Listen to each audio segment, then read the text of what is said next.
When Dorothy wasn't able to settle her gambling debts, Jasmine called her nephew Spencer to force her to pay up. Spencer arrived soon afterward and was threatening Dorothy and Lily when Kevin came into the room. Spencer and his men recognized Kevin as the Chicago branch enforcer of the Myriads. They offered to cancel the debt, but Kevin insisted on paying what Dorothy owed.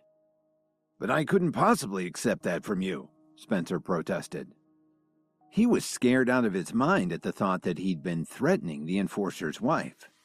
The whole room fell silent. Jasmine, Dorothy, and the others just stood there with their mouths hanging open. What the hell was going on? How could all of these ferocious men be so afraid of Kevin? And did they just call him the enforcer? Jasmine had never seen anything like this before. Her nephew usually handled her problems right away because he was such an intimidating figure.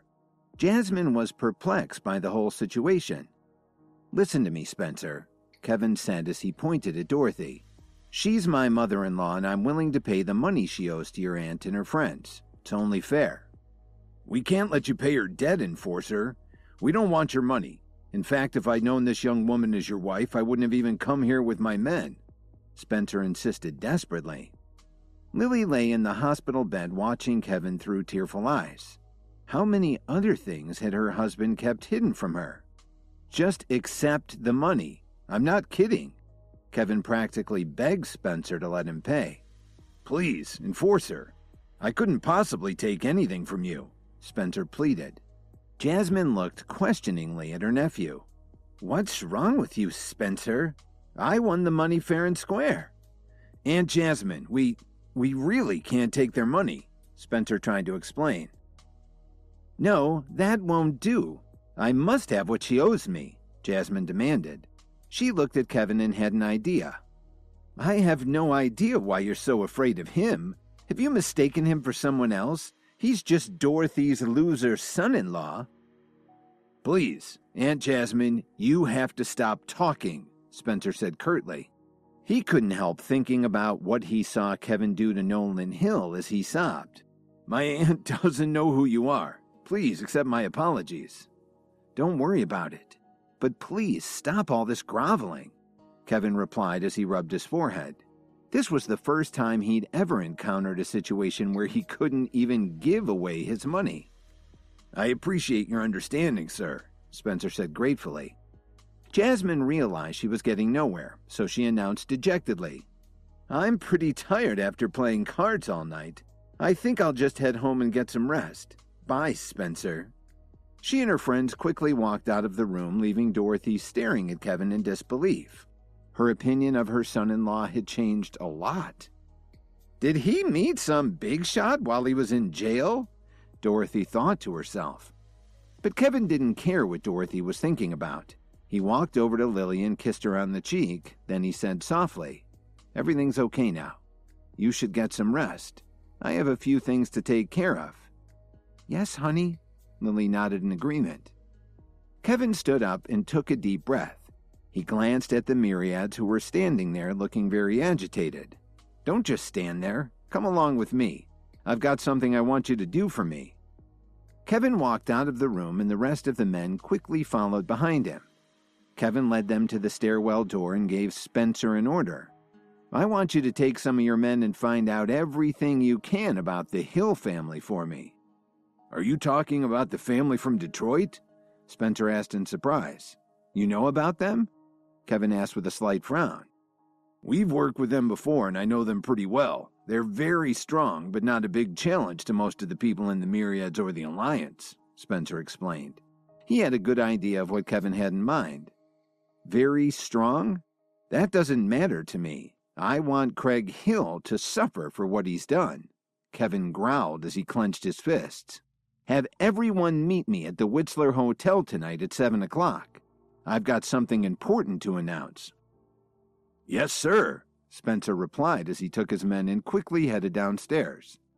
Next, Kevin called Mitchell Cook to ask him to clear out the hotel for the evening.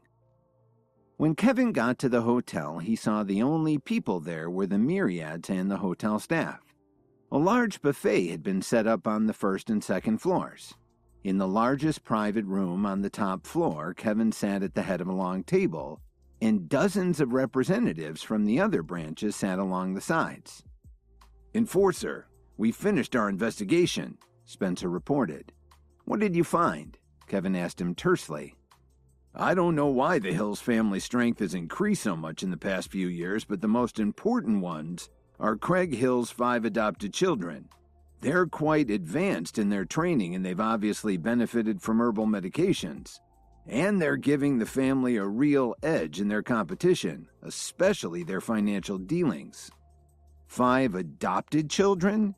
Kevin pondered as he swirled the wine in his glass. "There's one more thing. Their compound is heavily guarded," Spencer hurried to add. "Sounds like this won't be easy," Kevin commented as he put his wine glass on the table. "Can you think of a way to get at them?" "I really don't know how we could take them down without heavy losses," Spencer informed him bluntly. "Do you really think so? No matter how many we sent against them?" Kevin asked.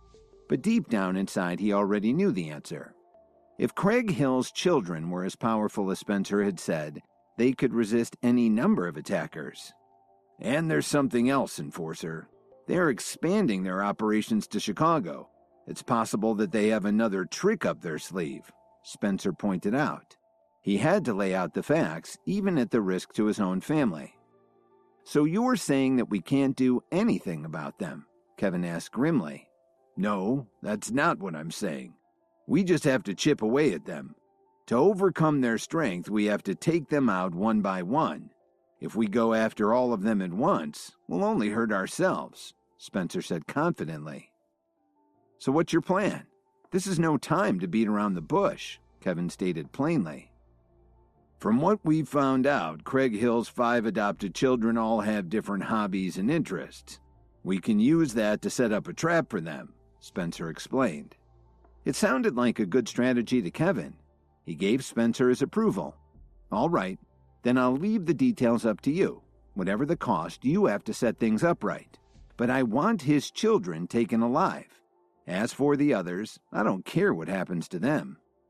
If they were as powerful as Spencer had said, Kevin might as well keep them alive. They could be useful to him. "I promise I won't let you down," Spencer agreed excitedly. Kevin nodded in agreement and raised his glass high in the air. He announced loudly, "This is the first time I've given you orders since I became the Enforcer.